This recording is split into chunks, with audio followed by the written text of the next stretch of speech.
into the last 50 years, and I guess we'll wait and see what's in store for the next 50 years, but we might leave that for next year maybe. Now we have a panel of sorts here tonight, so if I could please invite our 4 guest speakers to come to the front of the room. They're going to be talking about tonight the impact of epilepsy and a wish for the future. So they have a challenge of doing this in under 5 minutes each, and I tell you, I only get 1:30 in television, so 5 minutes is very generous, so use it wisely. So our guest speakers are Cassandra, Gerrard, Liam, and my wonderful colleague Wally Lewis.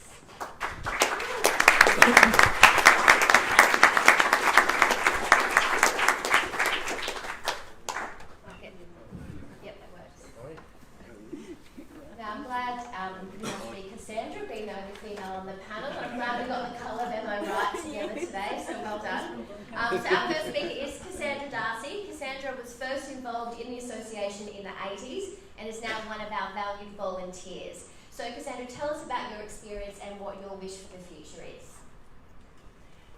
Well, when I first came out to Australia from New Zealand in 1986, one of the first things that I wanted to do was join the Epilepsy Association. Now, for a year, or just over a year, I did some volunteering, and then I was actually employed there as a typist. Now, back in those days, it was an extremely small organisation. There were only about 4 of us working there, 3 of us part-time and 1 full-time.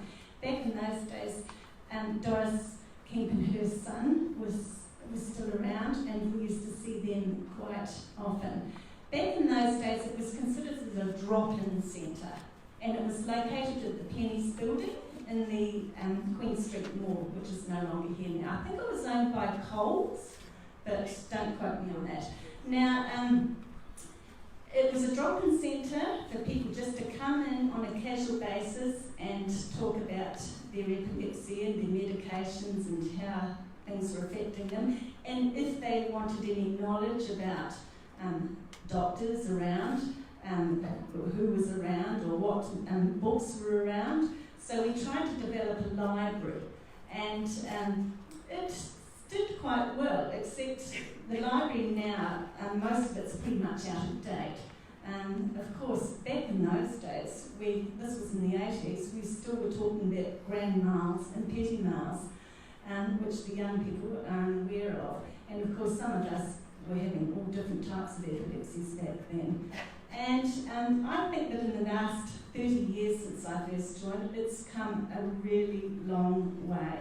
Back in those days, we didn't have fundraising whenever we wanted, like Epilepsy Purple Day, or we didn't have the Springtime Challenge. We didn't have Wally Lewis here, our patron. In fact, in those days, every organisation was only allowed to fundraise for about 1 week per year. The only organisation that was exempt from this for some odd reason was the Blind Institute. They were allowed to fundraise every week of the year, and our allocated day for the whole of Australia was the first week of July. And we had the Flame magazine back then. I was the typist, and I used to type all the articles for it, or a few of the articles. And of course it wasn't on lovely glossy paper like it is now, because we didn't have the internet, and in fact, if I recall, I was still even typing on a typewriter. It could have been electronic, I can't remember it exactly back then. And one other thing was we used to get a lot more correspondence from Epilepsy Australia. Not only did we get the biannual report, but we used to get a quarterly magazine. And I actually had the opportunity to contribute to it because I had a little background of writing. I did a little bit of freelance journalism myself. So, and I had a particular interest in it. I became medical secretary purely for the reason that I wanted to learn more about epilepsy and the medications. Now, of course, it's come a long way now. It's unbelievable how far it's come with the surgical techniques, the medicines, and the association itself, how they employ nursing staff to do workshops and what have you. Back in the old days, this just wasn't around. And in fact, even though the organisation was called the Epilepsy Association of Queensland back then, it was still really just geared around Brisbane back in those days. Of course, we wanted to expand it to include the whole of Queensland, but these were early days. Now, as you said, what I would like to do for the future of the organisation, I think that we should focus more on developing the library again. We've still got the old books, of course, but a lot of them are out of date now. They don't have the same medications, we've got extra surgical techniques, and even certain terminology like partial seizures.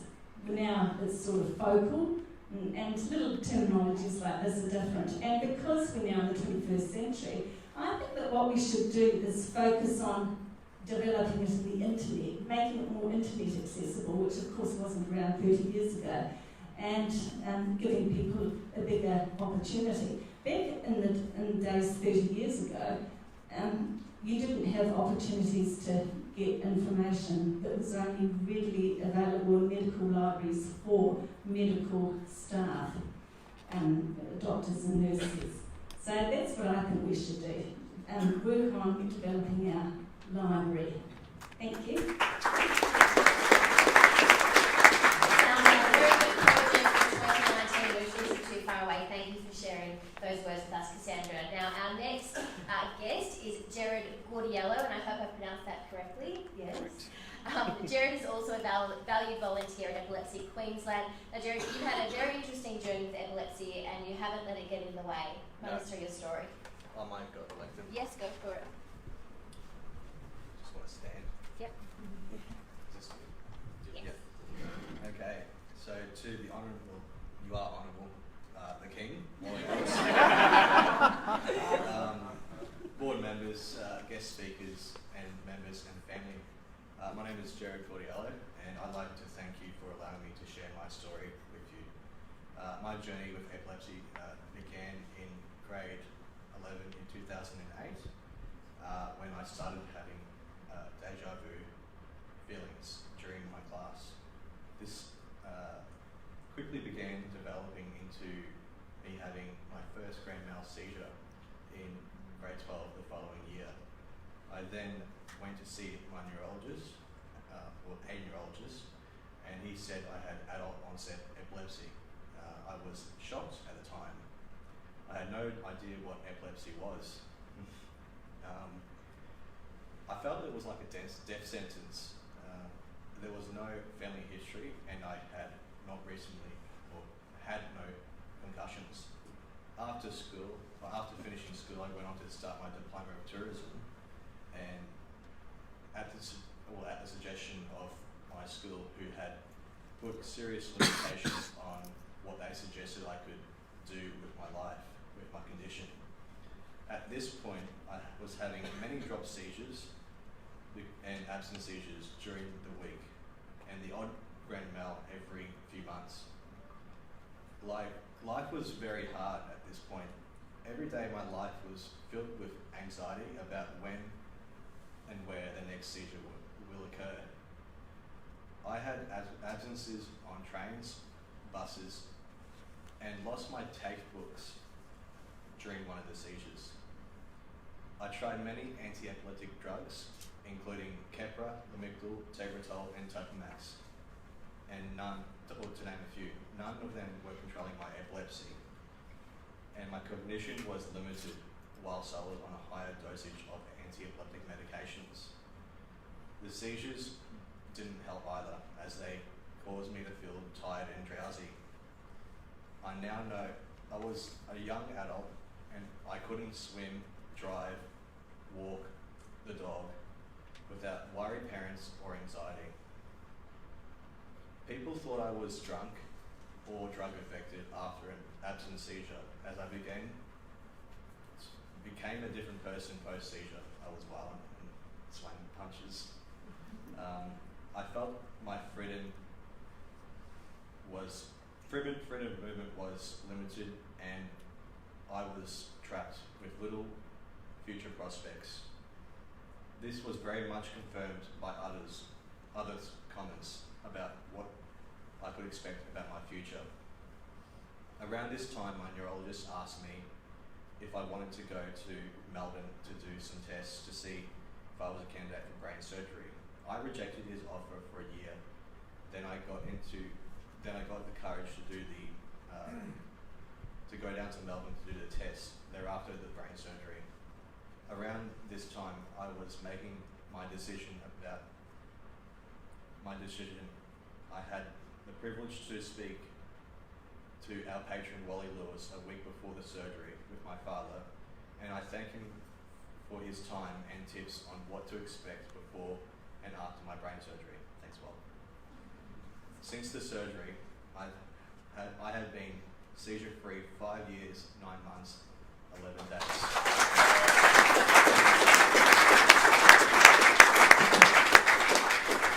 But who's counting?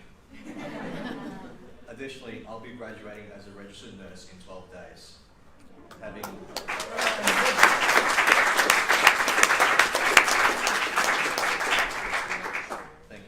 Having spent the past 4 years at university, I chose to become a nurse due to my experiences with having epilepsy and being in the hospital many times. I believe there is a stigma towards people with epilepsy and not enough awareness or education. I have been volunteering with Epilepsy Queensland for the past 2 years and enjoy working in a team environment, and I love mentoring people with epilepsy because I've seen Wally do it to me. I have also jumped out of a plane recently, doing some skydiving, got clearance, and raised some money for epilepsy as well, doing that. My epilepsy is well controlled from invasive surgery. I was part of a study to find the genome of epilepsy back in 2013 at the Austin Hospital when I did my brain surgery. I wish one day we can eradicate epilepsy like we have with polio. Since science is rapidly developing, and maybe in the short term, medication will improve seizure control, and implantable devices will drastically change how we treat some patients. Case in point, deep brain stimulation and Parkinson's disease. We are gathered not only here for my speech, but for the 50th anniversary of Epilepsy Queensland. In 50 years' time, I see Epilepsy Queensland as a strong voice for people with epilepsy in Queensland. I do wish though that by 2068, we will have eradicated and or controlled most seizure activity. I hope to see Epilepsy Queensland grow to a bigger, bolder flame. To people who struggle with epilepsy, I say, own your epilepsy, don't let it own you. I hope my story, which has led to me becoming a qualified nurse and seizure-free for over 5 years, will give anyone still suffering hope as what can be achieved. Having a seizure diary, seek help if you're feeling down, and discover many hobbies. Live your dreams and know that anything can be achieved. To conclude, I have a quote from Martin Luther King Jr. If you can't fly, then run. If you can't run, then walk. If you can't walk, then crawl. But whatever you can do, you have to keep moving forward. Thank you.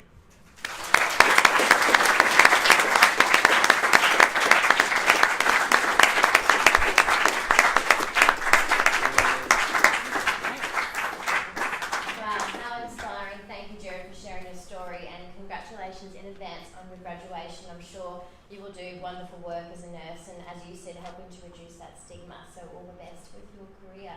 Now our next guest looks familiar. I think Liam was here last year, were you? Yep. Yes, I've got a good memory. So for everyone that doesn't know Liam Warriner has been an award-winning ambassador for Epilepsy Queensland. He's a high school student at Ambrose Tracy College. Welcome, Liam. What is your wish for the future?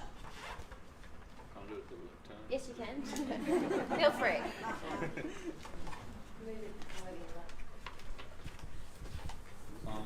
Hello. I just want to say that I personally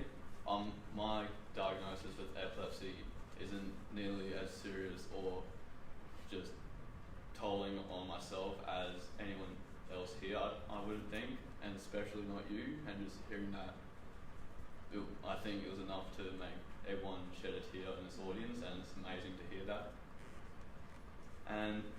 But personally, for the future, I think that this year at my school we did something called, we do something every year where we do an abbreviation of a word, and last year we did MAD, which stood for making a difference, or make a difference. And so this year we chose HOPE, which was helping other people's easy. And when I first got diagnosed in 2014, I'd just been selected for the state team in my given sport of kayak sprint. I went to nationals, I won my events, the 1,000 metre sprint and the 2,500 metre sprint, and I won medals in distances of 200 metre and the 500, where I wouldn't think I'd specialise at the time. But later on, I went to celebrate my granddad's 75th birthday up on the Sunshine Coast. I was coming home and I just had an uncontrollable seizure, passed out on the way home, and I was just out cold, and 5 minutes I think it was, Mum? Yeah. And it was what you usually think was a 2-hour trip back from the Sunshine Coast, turned out to be 4, 5, and extra in the hospital. And then later on I had a second one, which was a rare occasion since I was awake for it, and it was just the most terrifying and painful feeling I've ever had. And then I was further diagnosed, but as you said, don't let it own you, you have to own it. We went over to the UK, visit family, and this wasn't just because of the epilepsy, but it served as something to help restart and think, what can I do and how can I make a difference? And so I came back and I did the spring challenge. I set a goal, $910 raised. I just exceeded it with 918, and that was a great achievement. And that's when I got the youth award, and it was a really good feeling of I did own it. And next year I made the state team again. I chose to boycott nationals for a different team in a different discipline, and I got given the opportunity to represent Australia, but I just chose it wasn't the time for me to do so. And so I waited, and I've now used this diagnostic to just say, I can do this. If I've already done it before, I can do it again, and I won't be able to stop doing it.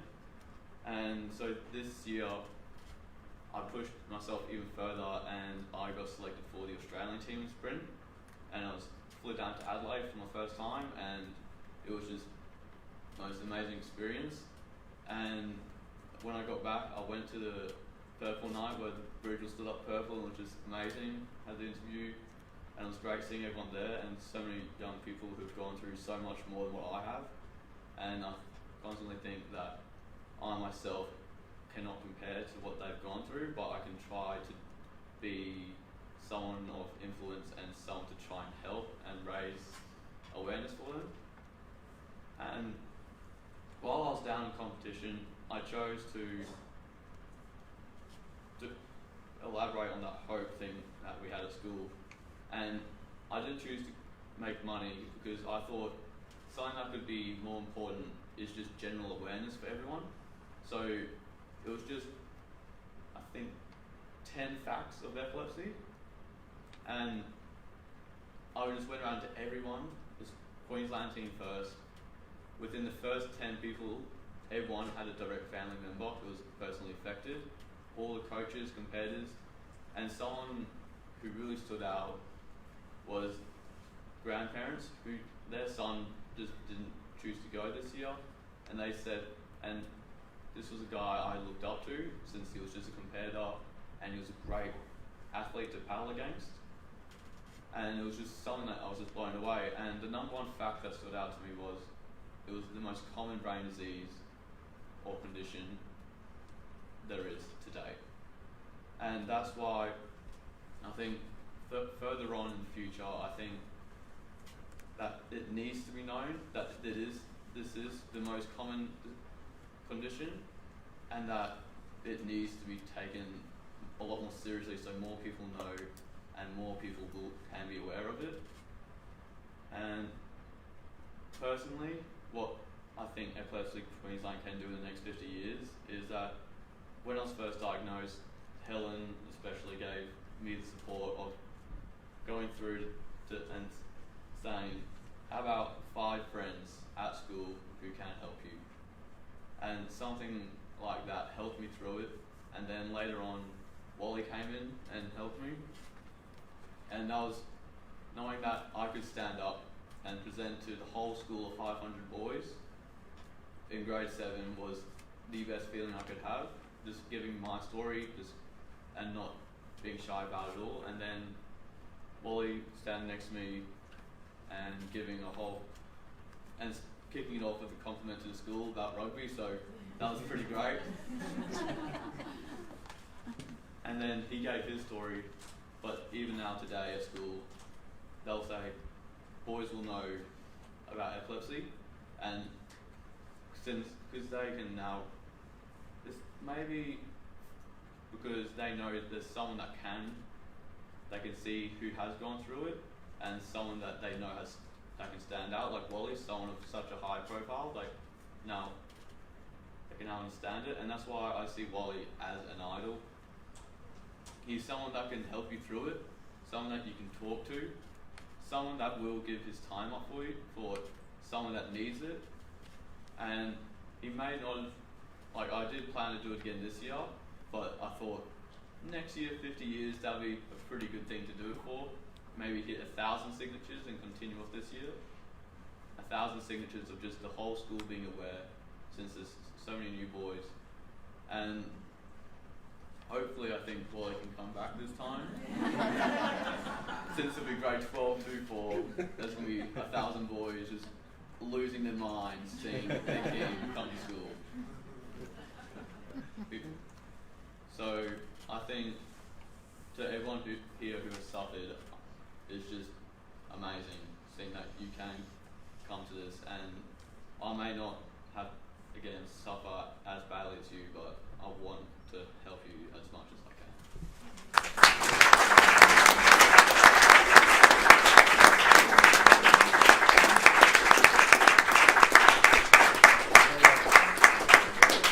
What a remarkable young man you are, Liam. Thank you for sharing your story. Now, our last guest, of course, needs no introduction, but I'll give him one anyway. Welcome, Wally, to tonight. You are the patron for Epilepsy Queensland. Share your story with us. Even though I'm an old timer, I'm going to walk over here. Poor pair of legs. The only thing I can I can't say anything better to start off with. What about those 3 stories that we've just heard?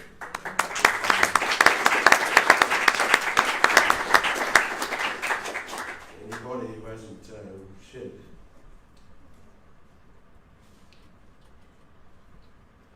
a tear with that sort of emotion,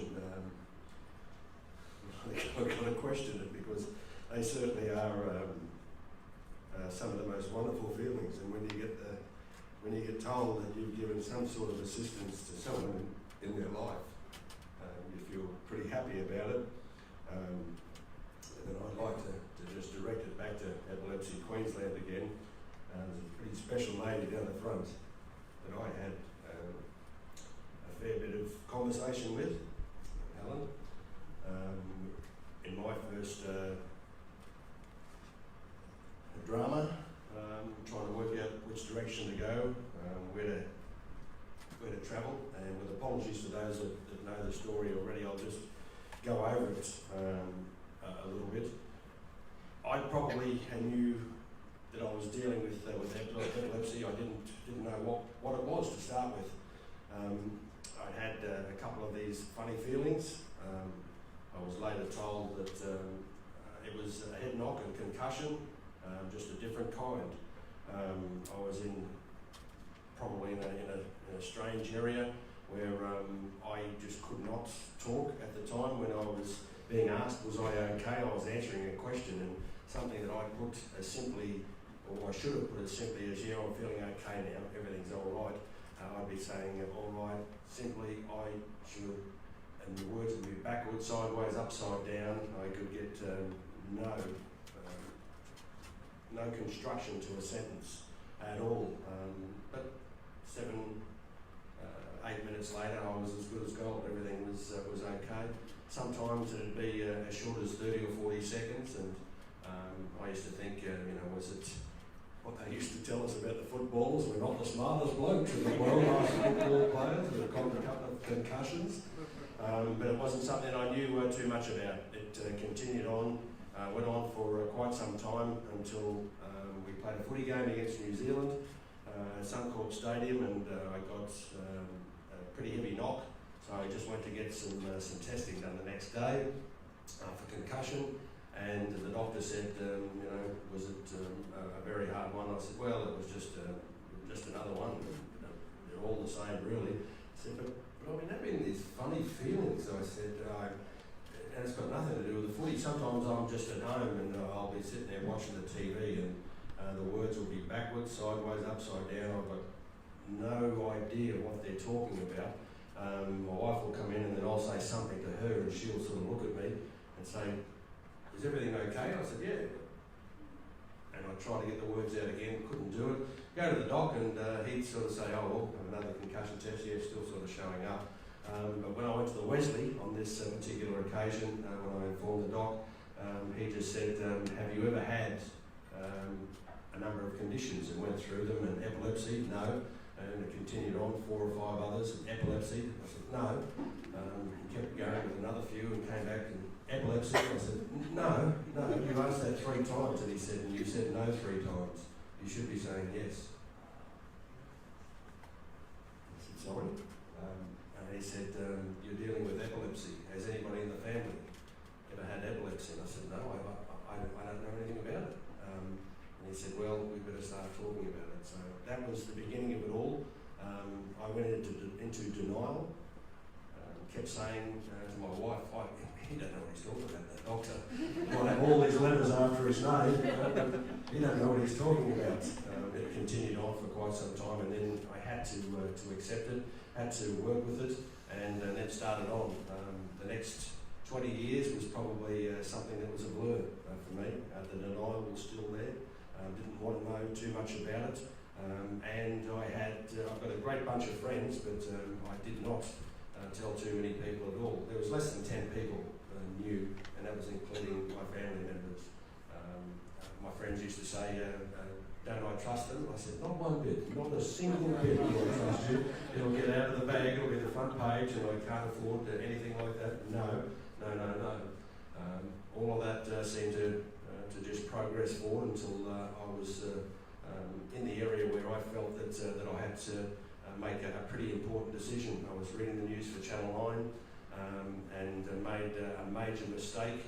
When I went to go on, I was reading with Bruce Page one night, and he crossed to me, and I used to say that it was very much a problem issue that I used to get around about 10 seconds notice. I feel these tingles go through me, and I knew I was going to have something happen.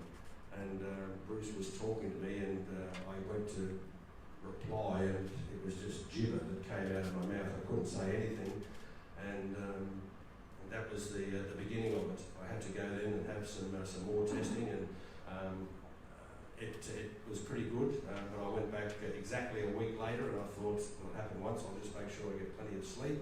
The next time around I went on, bang, it happened again. I asked a good family friend that said that they'd been dealing with epilepsy all their life, and they'd kept it very quiet. Said, if you're asking where to go, I'll suggest that you go to the Austin Hospital in Melbourne. There's Professor Sam Berkovic that will be there. The surgeon is Professor Gavin Fabini. But anyway, you've got to cross the first bridge. I went down there, felt very comfortable.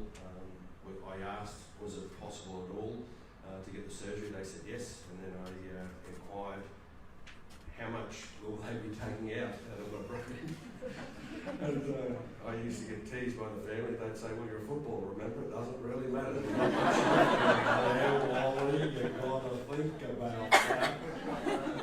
we'd spoken. He said he didn't really know, but it ended up being a considerable piece that was removed.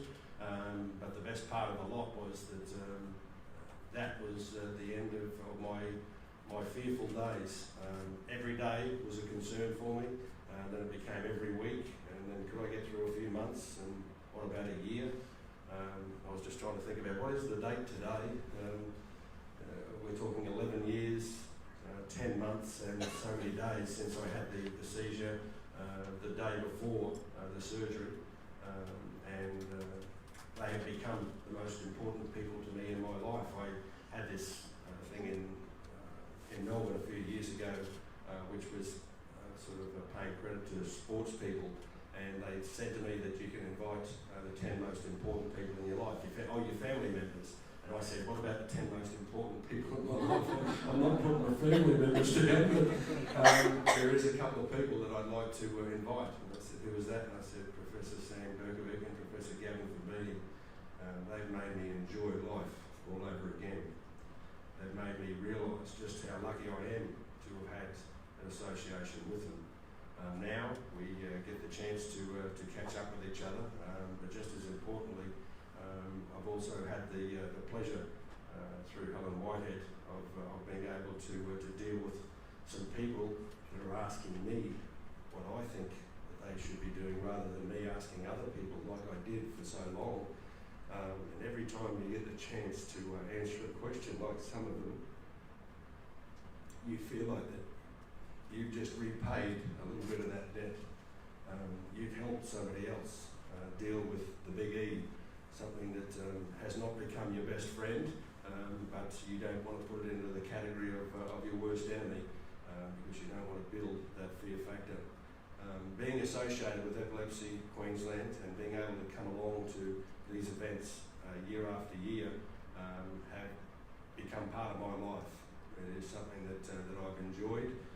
Because you feel that if you are at all possible, it's at all possible to answer one single question that night that has made life a little bit more comfortable, or the path that they should follow a little easier. You sleep a lot better that evening. You remember exactly what it was like when I was the one that was asking that question. So to Epilepsy Queensland, as I said, Helen, you have my support for life. To the people that have been involved in dealing with epilepsy, I am there at all times. It even works at Channel 9, who have been wonderfully supportive to me, and I still speak to people 2 or 3 times a week.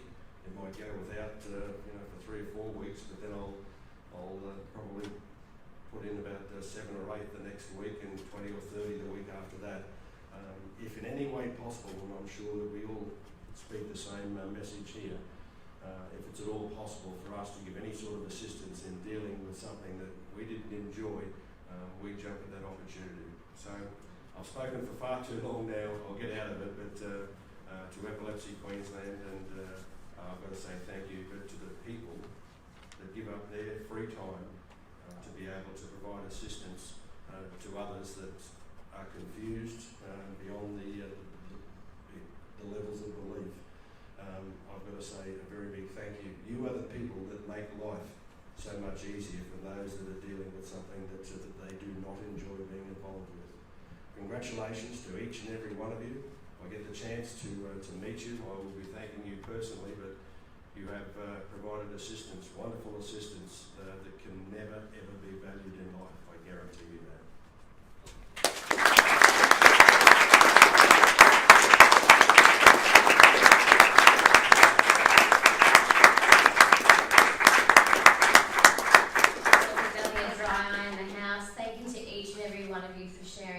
Your deeply personal stories with us tonight. You're incredibly inspiring, and thank you once again. So something a little bit happier, I guess. It's time to now draw